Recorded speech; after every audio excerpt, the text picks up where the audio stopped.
I am a master of subtle revenge. The first time I refused to let people hurt me was when I was 40 and a single mother. Life taught me to defend myself, against annoying suitors, eternally dissatisfied neighbors, and ungrateful children.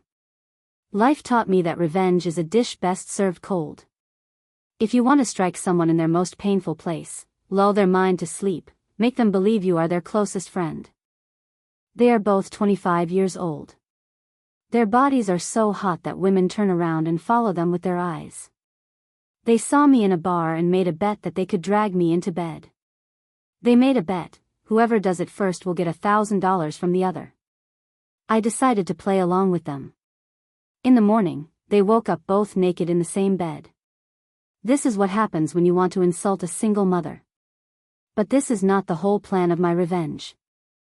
Make yourself a delicious coffee and write in the comments whether you have ever heard a similar story. My name is Nancy Brooks. I'm 40, though no one ever believes me.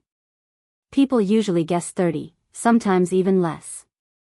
I like to think I age like a good California wine, smooth, full-bodied, and just dangerous enough to get you into trouble if you drink too much of it.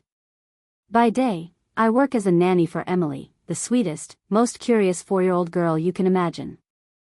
Her father, Ethan Cole, is a local millionaire, a real estate mogul who barely looks up from his phone when I come to work. By night, I trade my nanny dresses for short skirts and low-cut tops, waitressing at a bar downtown. It's exhausting, but raising a 14-year-old daughter and a 12-year-old son by myself isn't exactly cheap. Everyone in town knows who my ex-husband is. Mark Brooks. The man's practically a legend, married for the 5th time now, and if I had to bet, wife number 6 is already in the wings. He cheated on all his wives, including me, and somehow still walks around with that smug grin, as if infidelity is an Olympic sport and he's the reigning champion. I thought I'd seen it all. Until Steve and Sam showed up. They were best friends, the kind of friends who finish each other's sentences, share playlists, and apparently, make disgusting bets about seducing women. I first saw them at the bar. Steve had that dangerous charm, messy dark hair, a jawline that could cut glass, and the kind of smile that promised trouble. Sam was the opposite, loud, cocky, with a laugh that carried across the room and a habit of checking his reflection in any shiny surface. I didn't know about their bet that night. Not yet. Steve approached first. "Can I buy you a drink?" he asked, his voice low and smooth, leaning against the bar like he'd practiced the pose. I smiled politely. "You can. But I'll probably order something expensive." "That's the idea." His grin widened. "I like women with expensive tastes." Sam slid into the conversation a minute later, holding his beer like a trophy. "So, Nancy, right?" He'd clearly overheard my name when I ordered. Single mom, works 2 jobs, still looks like she walked off a magazine cover. "How do you do it?" I raised an eyebrow. "Moisturizer. And patience. Lots of patience." They laughed. I smiled. Inside, I was already cataloging every red flag. A few nights later, Steve asked me out. And against my better judgment, I said yes. It was unexpectedly nice. He took me to a rooftop restaurant with string lights and a live jazz band. We drank wine, shared dessert, and talked about books, movies, and life. He was charming, attentive, and funny. For a moment, I thought maybe, just maybe, I'd misjudged him. Then came Sam. He insisted on a casual date, dragging me to a noisy sports bar where the floor was sticky and the wings were overcooked. From the start, he made jokes he'd clearly stolen off the internet. Why do single moms make the best girlfriends? Less time to argue, more time to... I didn't let him finish. "Sam," I said, leaning forward, "if you want to impress a woman, try not insulting her entire existence in the first 5 minutes." He laughed it off, ordered another round, and by the end of the night was so drunk I had to drive him home. And that's when he told me. "You know," he slurred, leaning dangerously close, "me and Steve, we got this little bet. First one to, score with you, gets $1,000. I gripped the steering wheel tighter. Excuse me? Don't take it personally, he said, waving his hand like he was explaining the weather. It's just, you're like, the ultimate challenge. Single mom, works for a rich guy, looks like a damn supermodel. We figured, why not? I dropped him off, drove home, poured myself a glass of wine, and sat in silence. I should have been angry. Furious, even. But instead, I smiled. Because right then, a perfect plan began to form in my head. Step 1, play along. I texted Steve the next morning, last night was fun. Wanna see me again? He said yes in less than 30 seconds. Step 2, confuse them. I went on another date with Steve, just long enough to make sure Sam would find out. Then, a few days later, I agreed to grab drinks with Sam. I wore the same perfume both nights, whispered the same playful lines, made sure neither of them could tell where they stood. Step 3, set the trap. I booked a luxury hotel suite downtown under a fake name. Sent Steve a text, meet me here, 8 p.m., don't be late. Then I sent Sam the exact same message. The next morning, they woke up in the same bed, both naked, both hungover, both too confused to speak. On the nightstand, I'd left a note.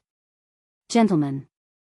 Next time you make a bet about seducing a single mother, remember to ask whether she's the one setting the rules. P.S. There's a billboard downtown with your faces. Smile for the camera. Nancy. Oh yes, there was a billboard. And when the city saw it, everything changed. But that's where Ethan comes in. The quiet, workaholic millionaire I'd been working for almost 2 years, who had barely looked at me before. Because after that morning, he noticed me. And that's when my life turned upside down. If there's one thing I've learned in my 40 years, it's this: revenge tastes better when it's served with a side of public humiliation. By Monday morning, the billboard was impossible to miss. Right there on Main Street, in glorious high resolution, was a photo of Steve and Sam, tangled in hotel sheets, their faces pale, eyes wide, looking like 2 deer caught in headlights. Above the photo, in bold red letters, it said, "When you bet on seducing a single mom, sometimes the mom wins." The photo went viral within hours. Everyone in town saw it, their coworkers, their gym buddies, their families. Even the mailman stopped by the bar that evening just to shake my hand.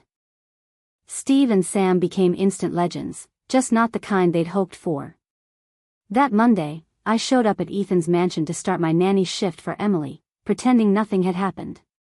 I wore my usual fitted dress and tied my hair back in a neat bun, balancing a tray of pancakes for breakfast.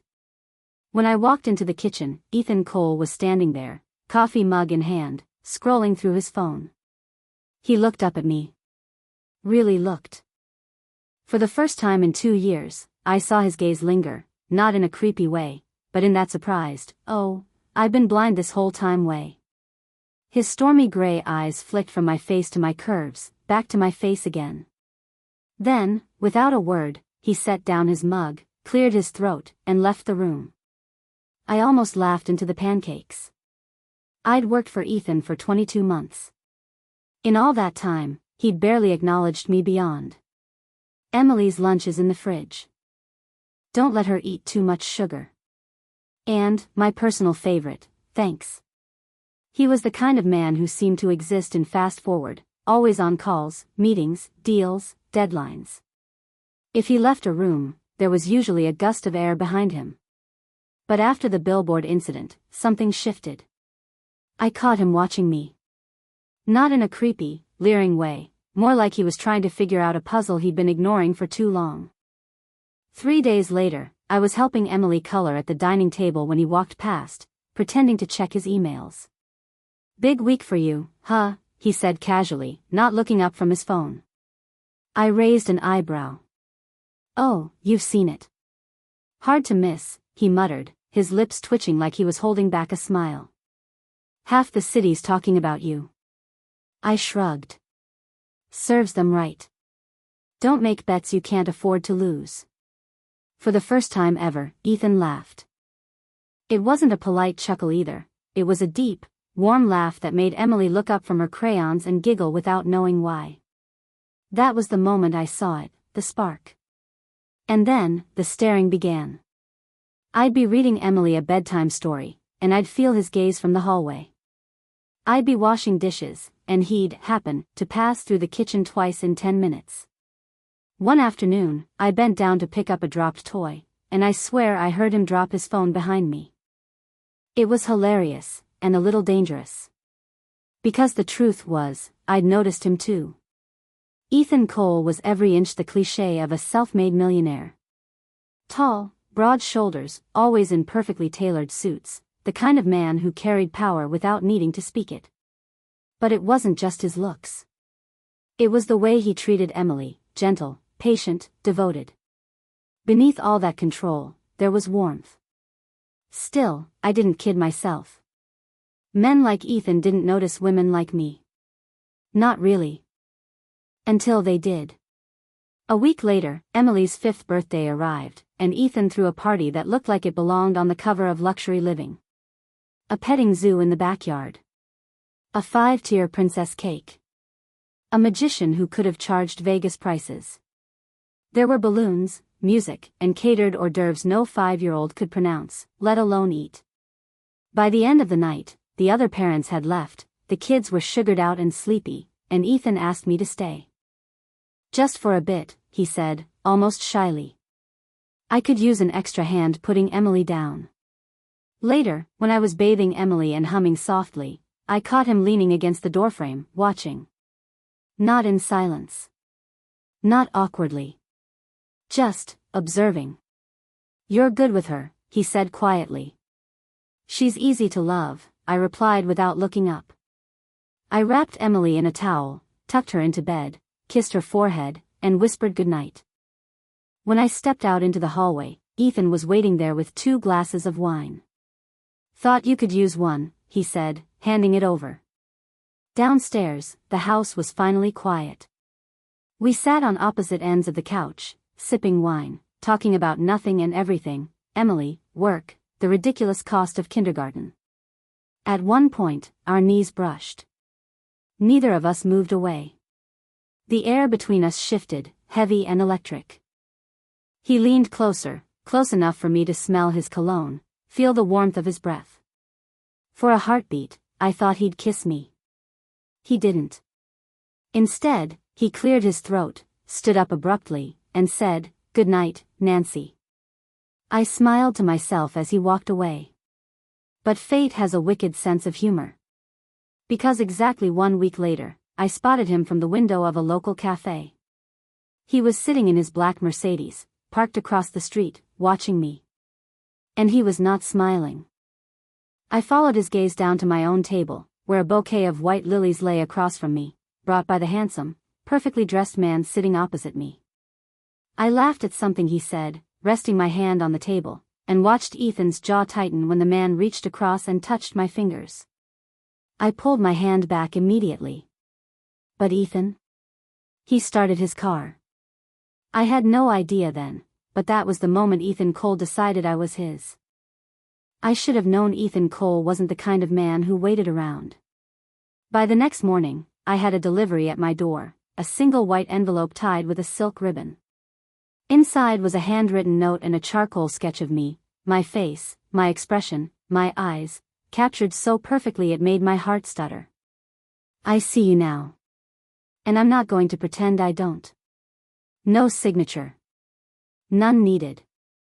I stared at the sketch for 10 minutes, tracing the lines with my fingertips, before carefully placing it back in the envelope. I didn't know whether to laugh, cry, or run. 2 days later, I found a box waiting on my doorstep. Inside was a pair of emerald green heels, the exact shade of my eyes. A tiny card rested on top. Were these Friday night? Rooftop. 8 p.m. No address, no name, just a black business card with embossed silver numbers. I didn't need directions.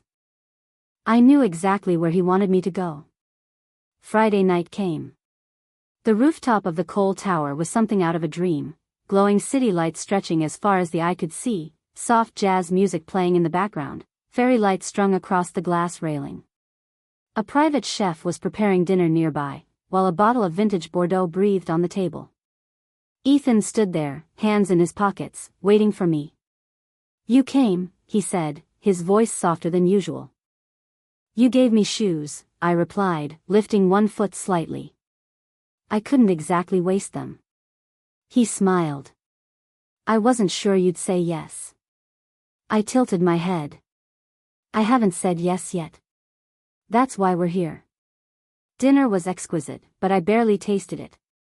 There was too much tension, too many unspoken things between us.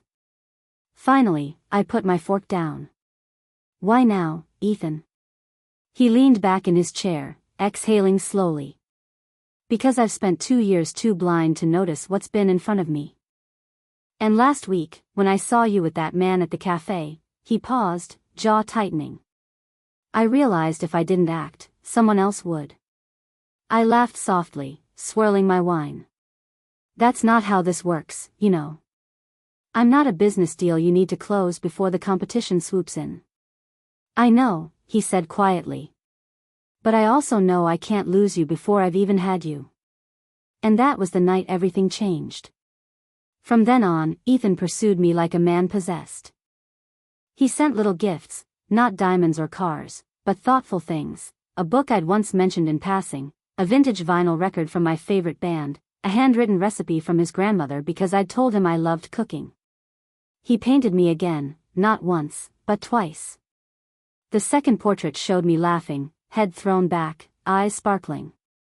It wasn't just flattering, it was intimate, like he'd captured a version of me even I didn't know existed. One evening, a courier delivered the painting with a note. "If this hangs in your home, I'll know I still have a chance." I hung it that night. On my birthday, he crossed the line between thoughtful and outrageous. I opened my door to find a brand new midnight blue Porsche parked in my driveway, a massive red bow on top. Ethan leaned against it, looking far too pleased with himself. "Happy birthday," he said. I folded my arms. "Ethan Cole, are you out of your mind?" "You deserve it," he said simply. "I can't accept this." "You can. And you will."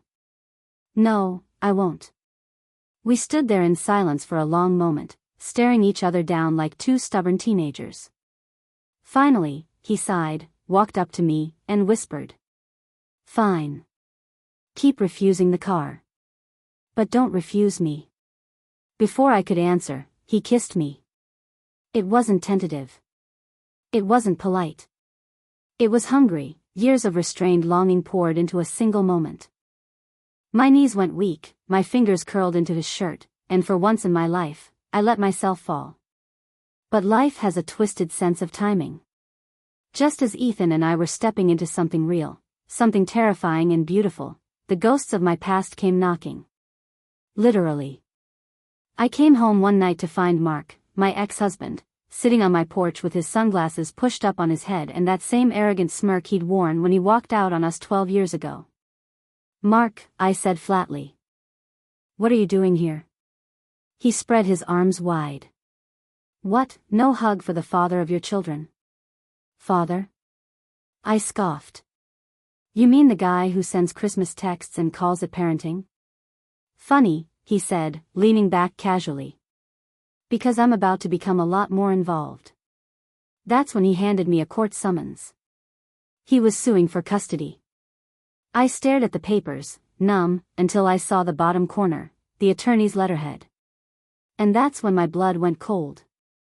Because listed as a consultant on the case were two very familiar names. Steve and Sam. Those idiots weren't done with me yet. Apparently, after the billboard humiliation, they'd been fired from their jobs, kicked out of their apartments, and dumped by their girlfriends. Now, they were broke, bitter, and eager for revenge. And who better to bankroll them than my sleazy ex-husband? But what they didn't know was that Ethan Cole didn't play games. When I told Ethan what was happening, he didn't get angry. He didn't panic. He smiled. They want a war, he said calmly. Fine. We'll give them one. I frowned. Ethan, I can't fight Mark in court. I don't have the money. He touched my chin gently, making me look at him. Nancy. You're not fighting this alone. I don't lose.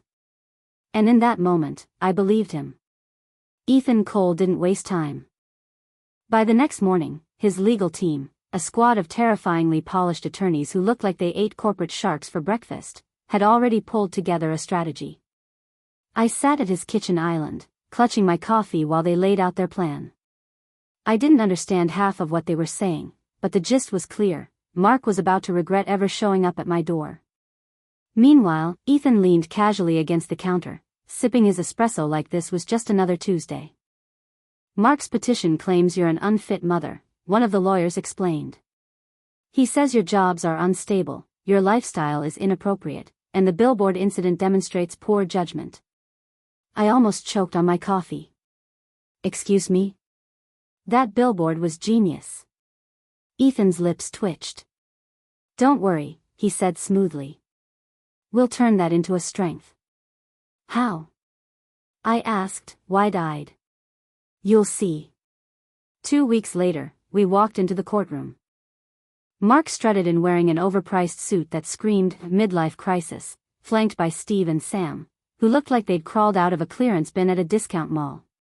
They were whispering and smirking, clearly convinced they were about to ruin me. Ethan, on the other hand, looked like a man who owned the building, calm, collected, devastatingly handsome in a charcoal suit that probably cost more than Mark's car. When the judge called us forward, Ethan's lead attorney, a sharp woman named Amelia Sharp, yes, really, rose from her chair, holding a tablet.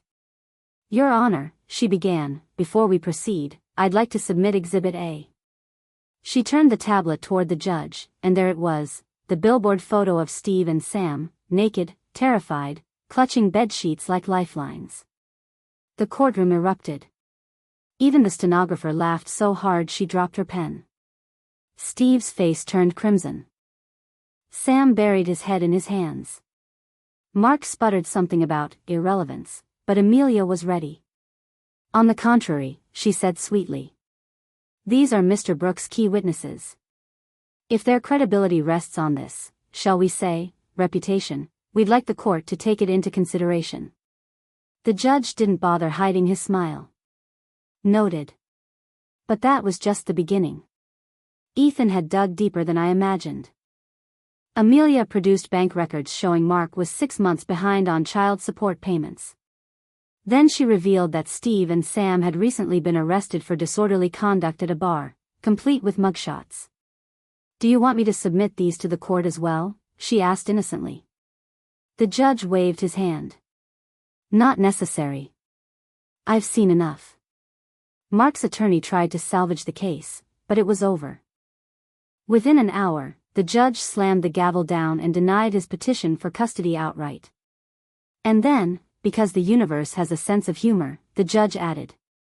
Mr. Brooks, you'll be required to resume full child support payments immediately. With penalties. Mark's jaw dropped.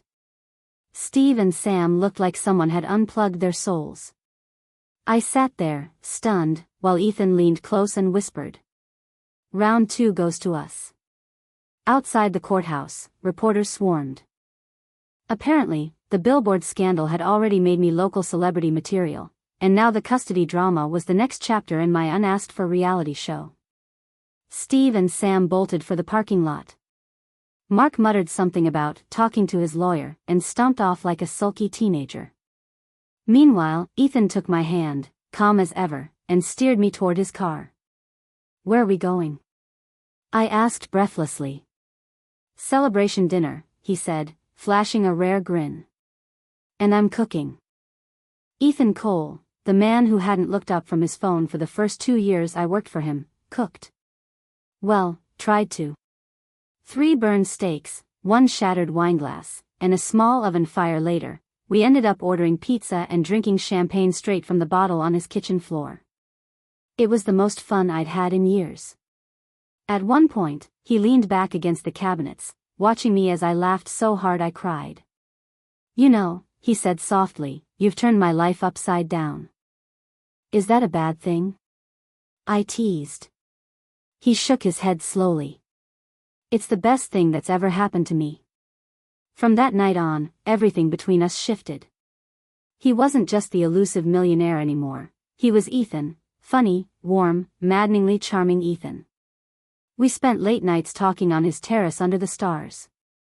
He started joining Emily and me for bedtime stories, always pretending he was too busy until she begged him to stay.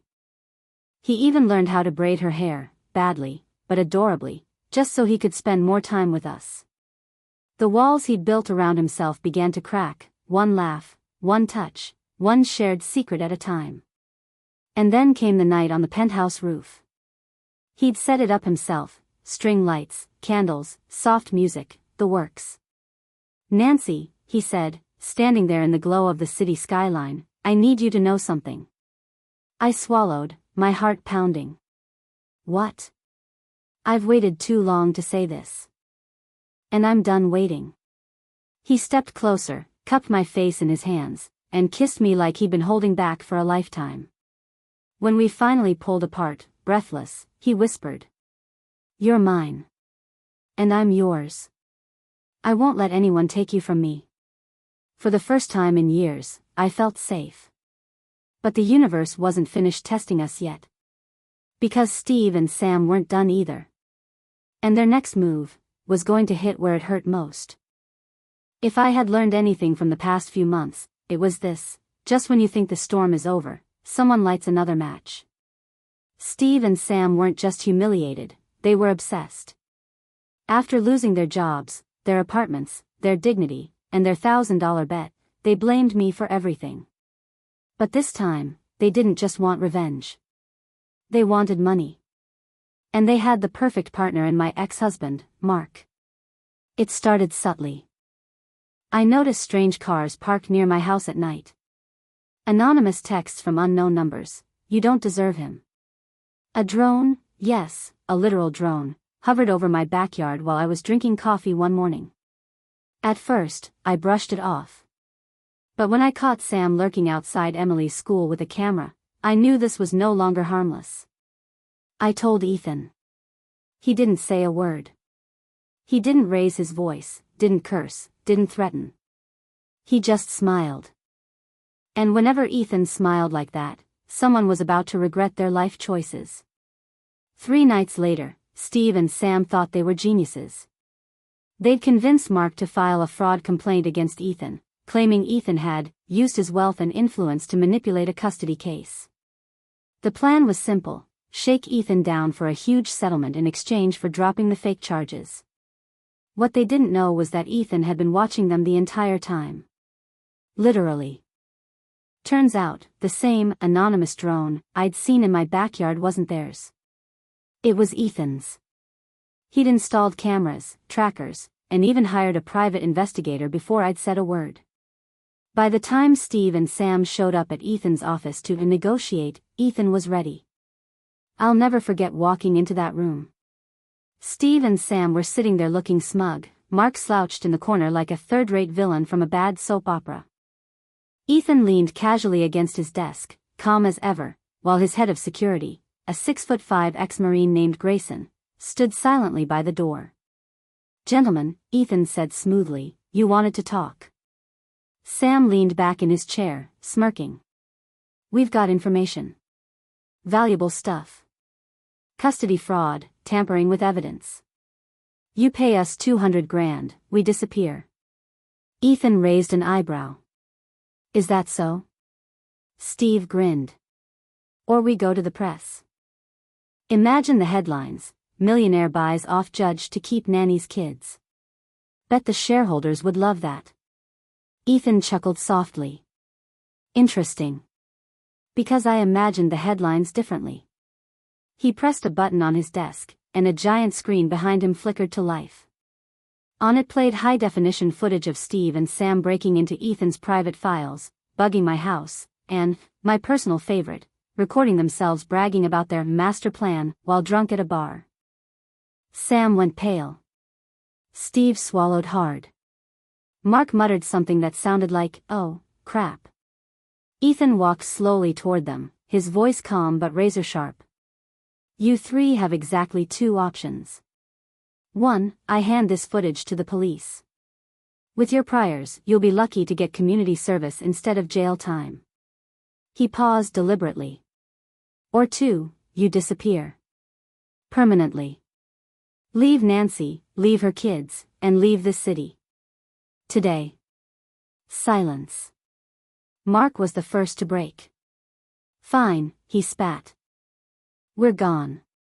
Steve and Sam nodded quickly, muttering apologies on their way out. When the door closed, Ethan turned to me. His whole demeanor softened, and he reached for my hand. "They won't come near you again," he said simply. I stared at him, trying to process what had just happened. How did you even?" He smiled faintly. "Nancy, I didn't become who I am by playing checkers while everyone else played chess." Life finally started to feel normal after that, or at least, our version of normal. Ethan and I fell into a rhythm: late dinners on the terrace, slow mornings with Emily, chaotic weekends with my kids and his daughter, turning the living room into a pillow fort kingdom. And yet, something had shifted between us. We weren't just dating. There was a depth, an intensity, like we'd silently agreed on something bigger than either of us had said out loud. I caught him watching me sometimes, when I was reading bedtime stories, when I was cooking, when I laughed at something silly. There was something unspoken in his gaze, something both terrifying and beautiful. I didn't ask. I wasn't ready to hear it. Until one night, everything came to a head. It was a quiet evening at my house. My kids were in their rooms, Ethan's daughter was asleep, and I was in the kitchen folding laundry when Ethan walked in, holding a bottle of wine. "No business calls tonight," he said, setting it on the counter. "I'm officially off duty." I laughed softly. "Does that mean you'll finally relax?" "Maybe," he said, stepping closer. "If you pour the wine." We talked for hours at the kitchen table, candles burning low, the world outside fading until there was only us. At one point, I reached for the bottle at the same time he did. Our hands touched, and neither of us moved. His gaze locked on mine, steady, unwavering. "Nancy," he said softly, "I don't want to wait anymore." My breath caught. Wait for what? For the rest of my life to start. And that's when he got down on one knee. I froze, my hands trembling, my heart pounding so hard I thought he'd hear it. "We've only been dating for a few months," I whispered. He smiled faintly, his gray eyes burning into mine. "But I've known you all my life." I opened my mouth to answer. And that's when the front door burst open. Standing there, panting, disheveled, was Mark. And he wasn't alone. Steve and Sam were with him.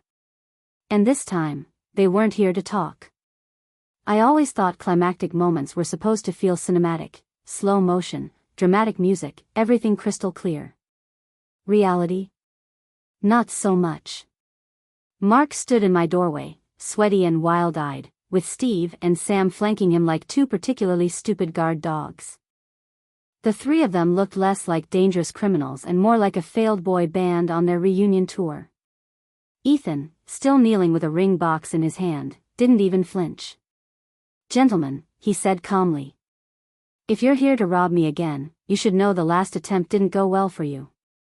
Steve stepped forward, pointing a shaking finger. "You ruined us, Ethan. You humiliated us, you took everything, and now you think you get her, too?" I blinked. "Her? I'm literally right here, Steve. You're not talking about me like I'm a vintage car you lost at an auction." Sam scowled. "Shut up, Nancy. This isn't about you." Ethan stood slowly, sliding the ring box into his pocket like it was just another Tuesday. "Oh, it's very much about her," he said softly.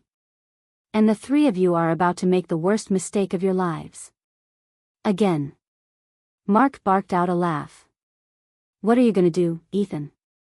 Call your lawyer?" "We came prepared this time." I swear Ethan almost smiled. Good. So did I. Suddenly, Grayson, Ethan's ex-Marine head of security, stepped out of my hallway holding a tablet. "Sir," he said, handing it over. "The live feed's ready." The screen lit up, showing Steve's car trunk. Inside, plain as day, were burglary tools, falsified documents, and something that looked suspiciously like a taser. Steve froze. "Wait, how?" Ethan glanced at him lazily. "You might want to rethink parking outside someone's house when your GPS is already cloned." Sam cursed under his breath. Grayson tapped his earpiece. "Detective Morris, you're seeing this, right?" A voice crackled faintly, every frame. "Units are 2 minutes out." Steve's bravado evaporated. Sam looked like he might faint. Mark, though, was still stubborn. "You think this scares me?" he spat. "I'll fight you for my kids. For my house. For everything." And that's when Ethan stepped closer, his voice like steel wrapped in velvet. "You already lost everything, Mark. You just haven't figured it out yet." But Mark wasn't done. He lunged. And immediately regretted it. In one smooth motion, Ethan sidestepped, grabbed Mark's arm, and used his own momentum to send him sprawling onto the couch. Grayson blocked Steve before he could move, while Sam ran into my coffee table and went down like a sack of potatoes. It was over in 30 seconds. By the time the police arrived, the three of them were sitting on my floor looking like grounded teenagers. After the chaos cleared, Ethan turned to me, brushing dust off his shirt like nothing had happened. "Where were we?" he asked casually. I just stared at him. You just tackled my ex-husband in my living room and want to continue?" He smiled faintly. "I'm not a man who likes leaving things unfinished." And then, right there amid overturned cushions and shattered pride, he knelt again and opened the velvet box. "Nancy," he said softly, "I don't want to fight battles without you. I don't want to build a future without you. I want everything with you." My throat tightened. My kids peeked from the hallway, wide-eyed and whispering. Emily clutched her stuffed bunny like this was the most important scene of her tiny life. "Yes," I whispered, tears stinging my eyes. "Yes, Ethan." He slid the ring onto my finger, stood, and pulled me into his arms. Emily squealed, my son shouted, "Finally," and my daughter demanded cake immediately. Outside, sirens faded into the night. Inside, the world finally felt safe. Not perfect. Not simple. But ours. Ethan kissed the top of my head and murmured, "Checkmate." I'm 60 now. My husband and I travel a lot, and we welcome our children every Sunday and on major holidays.